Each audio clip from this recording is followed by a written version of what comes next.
Aucun service hospitalier ne va fermer, promettait ce matin le ministre de la Santé François Braun, au moins dans les 3 prochaines semaines, précisait-il.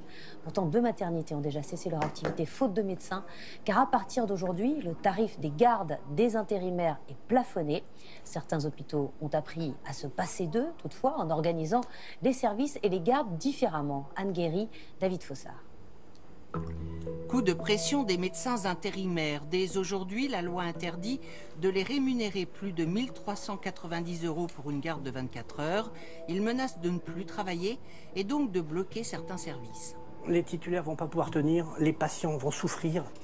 Et de fait, certains établissements vont réduire leur activité, comme au CHU de Saint-Étienne. Ça va nous conduire à décaler des consultations d'anesthésie et donc à décaler des prises en charge de patients. Mais pour d'autres hôpitaux, pas de difficulté en vue, ils ont fait le choix de ne jamais faire appel à ces médecins intérimaires. Bonjour madame, ça va? Service de néonatologie du plus grand hôpital de Seine-Saint-Denis.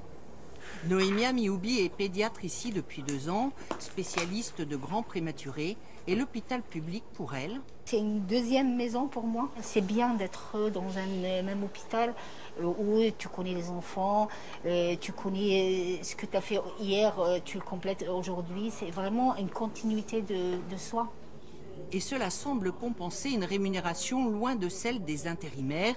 Ici, 266 € bruts pour une garde de 14 heures. Quant au chef de service, il n'a jamais de difficulté pour remplir les plannings. En planning de médecin, on va toucher du bois, il n'y a pas de trou. 10 médecins seniors, un effectif que l'hôpital a fidélisé tout simplement avec une rémunération qui leur semble satisfaisante. Quand un médecin est employé chez nous, on lui propose un salaire décent qui lui permet donc de subvenir à ses besoins et avoir une vie sympa en Île-de-France. Une politique salariale attractive pour justement éviter d'avoir recours à des intérimaires trop chers pour le budget de l'hôpital. Un vrai choix, mais pas toujours possible pour de plus petites structures.